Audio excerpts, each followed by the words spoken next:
அம்ச கோரிக்கைகளை வலியுறுத்தி இன்று நடைபெறுகிறது. அதிலும் குறிப்பாக எங்களுடைய தோற்றுத்தலுக்குரிய டாக்டர் சேகு தமிழரசன், முன்னாள் சட்டமன்ற தலைவர், முன்னாள் சட்டப்பேரவை தலைவர், முன்னாள் சட்டமன்ற உறுப்பினர், இதையெல்லாம் சமூகத்தை வழிநடத்தி கொண்டிருக்கின்ற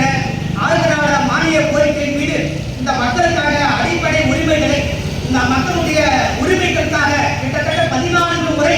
மானிய கோரிக்கை மீது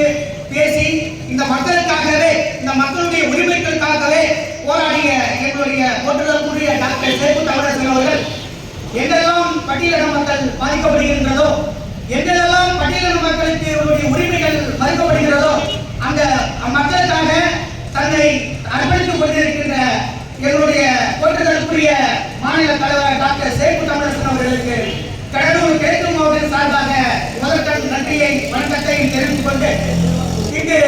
ஆளுங்கட்சியாக இருந்திருக்கின்ற திமுக அரசானது 100 நாட்கள் வேலை திட்டத்திலே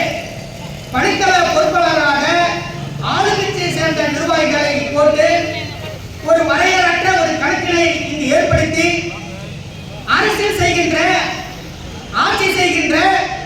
நாளை தேர்தல் செய்கின்ற ஒரு போக்கு நடைபெறுகின்றது. ஆனால் அங்கு பணிபுரிகின்ற பெண்களுக்கு, முன்னால் பணிபுரிந்த அந்த பெண்களை அப்புறப்படுத்திவிட்டு புதியதாக திமுகவுடைய கிளைக்கழக செயலாளராக இருந்தாலும் சரி, திமுகவுடைய முக்கிய பொறுப்பாளர்களாக இருந்தாலும் சரி, அவர்களை பணித்தள பொறுப்பாளர்களாக நியமித்து அவர்களுக்கு வேலை வாய்ப்பினை கொடுக்கின்ற ஒரு சூழல் இங்கு நடைபெற்றுக் கொண்டிருக்கின்றது. இன்று இந்த மாவட்டத்திலே அம்பலவாணன்பேட்டையிலே ஒரு சாதாரண ஒரு ஏழ்மையான குடும்பத்தை சேர்ந்த ஒரு இளைஞனை, ஒரு கலவரங்களை உற்பத்தி செய்கின்ற அண்ணல் அம்பேத்கருடைய மீது ஒரு வெடிகுண்டை வீசிய, அங்க இருக்கின்ற கலவரங்களுக்கு காரணமாக இருந்த அந்த நபர் மீது, அந்த நபர் அங்க இருக்கின்ற பட்டியலின இளைஞர்களை அப்பட்டமாக சாதி வெறியை தூண்டுகின்ற அளவுக்கு அங்கு பேசிக் கொண்டிருந்தார். அங்கு சாதி வெறியை தூண்டுகின்ற அவர் மீது பல்வேறு வழக்குகள் இருக்கின்ற அந்த தருவாயிலே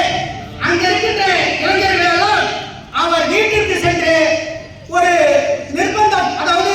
எச்சரிக்கை விடுத்து வந்திருக்கிறார். ஆனால் அவர் எச்சரிக்கை செய்த அந்த செய்தி மட்டுமே ஊடகங்களிலும் ஆட்சியாளர்கள் மத்தியிலும் கேட்கின்றதை ஒழிய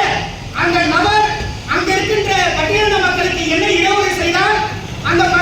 நபர் அங்க இருக்கின்ற மக்களுக்கு என்ன கொள்ளையை செய்தார் என்று யாருக்கும் தெரியாத செயலாக இருக்கின்றது. இந்த காவல்துறையானது